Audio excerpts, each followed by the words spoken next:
La palabra de Dios y la oración familiar, por Thomas Doolittle. Los cabezas de familia deberían leer las escrituras a sus familias e instruir a sus hijos y criados en los asuntos y las doctrinas de la salvación. Por tanto, deben orar en familia y con sus familias. Ningún hombre que no niegue las escrituras puede oponerse al incuestionable deber de leerlas en el hogar. El deber que tienen los gobernantes de la familia de enseñar e instruir a sus miembros de acuerdo con la palabra de Dios. Entre una multitud de versículos expresos, analicemos estos. Y sucederá que cuando vuestros hijos os pregunten, ¿qué es este rito vuestro? Vosotros responderéis, es la víctima de la Pascua de Jehová, el cual pasó por encima de las casas de los hijos de Israel en Egipto, cuando hirió a los egipcios y libró nuestras casas. Éxodo capítulo 12, versículo 26 al versículo 27. Los padres cristianos tienen el mismo deber de explicar a sus hijos los sacramentos del Nuevo Testamento para instruirlos en la naturaleza, el uso y los fines del bautismo y de la Santa Cena. Y estas palabras que yo te mando hoy estarán sobre tu corazón, y las repetirás a tus hijos y hablarás de ellas estando en tu casa y andando por el camino y al acostarte y cuando te levantes, es decir, mañana y tarde. Deuteronomio 6 del versículo 6 al 7 y 11 del versículo 18 al 19. Y vosotros, padres, no provoquéis a ira a vuestros hijos, sino criadlos en disciplina y amonestación del Señor. Efesios 6, 4. Y a Dios le agradó esto en Abraham, porque yo sé que mandará a sus hijos y a su casa después de sí que guarden el camino de Jehová. Génesis 18, versículo 19.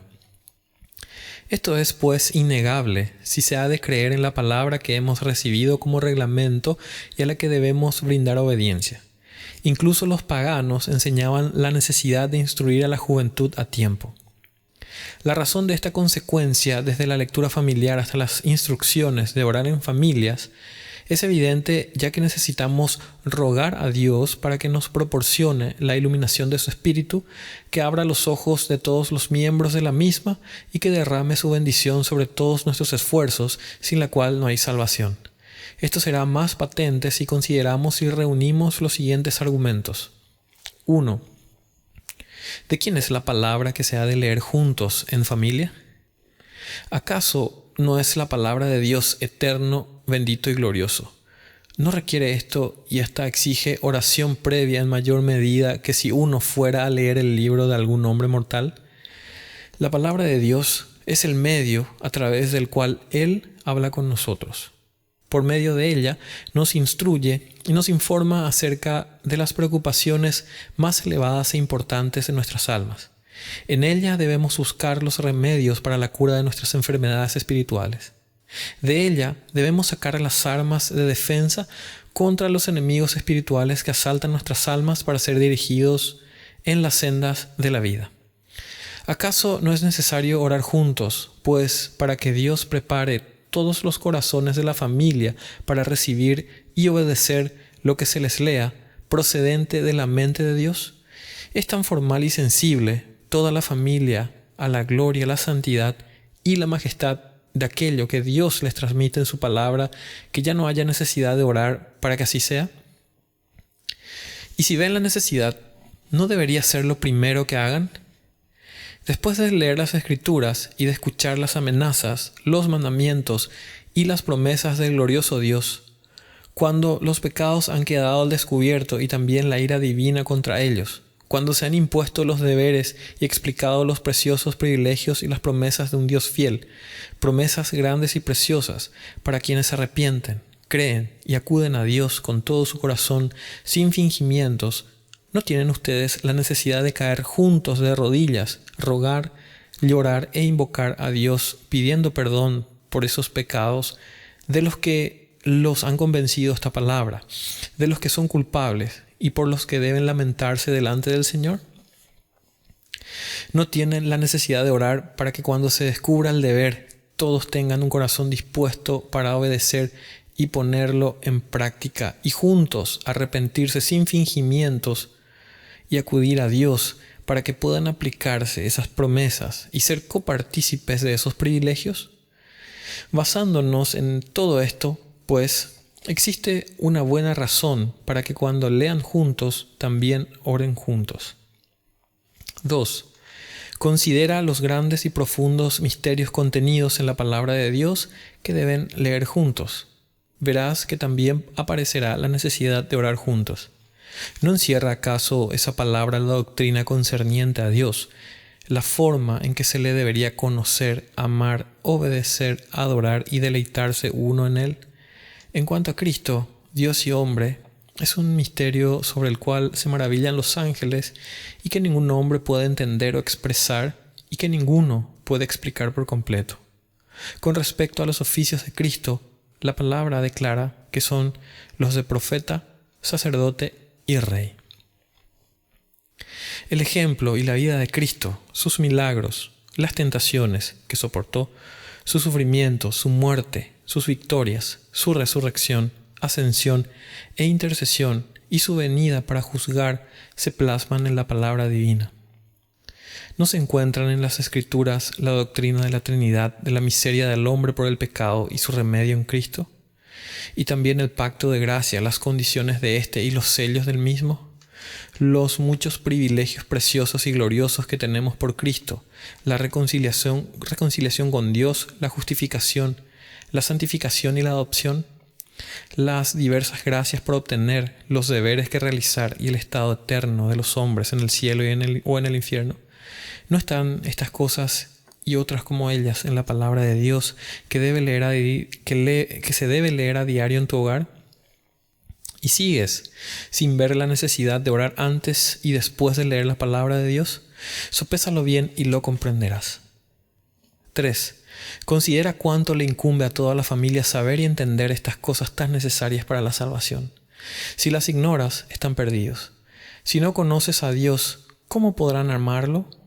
Podemos amar a un Dios y a un Cristo invisibles, pero nunca a un Dios desconocido. Si tu familia no conoce a Cristo, ¿cómo creerán en Él? Y, sin embargo, tienen que perecer y ser condenados de no hacerlo. Tendrán que perder para siempre a Dios y a Cristo, al cielo y sus almas, si no se arrepienten, creen y se convierten. Y dime, si la lectura de este libro es la que los hará comprender la naturaleza de la verdadera gracia salvífica, ¿no será necesaria la oración? Sobre todo cuando muchos poseen la Biblia y la leen, pero no entienden las cosas que tienen que ver con su paz. 4. Considera además la ceguera de sus mentes y su incapacidad sin las enseñanzas del Espíritu de Dios para conocer y comprender estas cosas. ¿No es necesaria la oración? 5. Considera también que el atraso de sus corazones a la hora de prestar atención a estas verdades importantes y necesarias de Dios y su falta de disposición natural al aprendizaje demuestran que es necesario que Dios los capacite y les dé la voluntad de recibirlas. 6. Una vez más, considera que la oración es el medio especial para obtener conocimiento de Dios y su bendición sobre las enseñanzas y las instrucciones del cabeza de familia. David oró pidiéndole a Dios: abre mis ojos y miraré las maravillas de tu ley. Salmo 119, 18. En la palabra de Dios hay maravillas. Que el hombre caído pueda ser salvo es algo maravilloso. Que un Dios santo se reconciliara con el hombre pecador es maravilloso. Que el Hijo de Dios adoptara la naturaleza del hombre, que Dios se manifestara en la carne y que el creyente fuera justificado por la justicia de otro son, todas ellas, cosas maravillosas. Sin embargo, existe oscuridad en nuestra mente y un velo sobre nuestros ojos. Además, las Escrituras forman un libro con broche cerrado, de manera que no podemos entender estas cosas grandiosas y maravillosas de una forma salvífica y depositar nuestro amor y nuestro deleite principalmente en ellas, a menos que el Espíritu de Dios aparte el velo, quite nuestra ignorancia e ilumine nuestra mente. Y esta sabiduría es algo que debemos buscar en Dios mediante la oración ferviente. Ustedes, los que son cabezas de familia, ¿no querrían que sus hijos y criados conocieran estas cosas y que éstas tuvieran un efecto sobre ellos? ¿No querrían ustedes que se grabaran en sus mentes y en sus corazones las grandes preocupaciones de su alma? ¿Los instruyen ustedes a este respecto? La pregunta es, ¿pueden ustedes llegar a sus corazones? ¿Pueden ustedes despertar sus conciencias?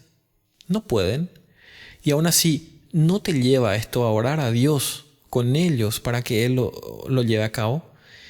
Mientras estén orando juntamente con ellos, Dios puede estar disponiendo en secreto y preparando poderosamente sus corazones para que reciban su palabra y las instrucciones de ustedes a partir de estas.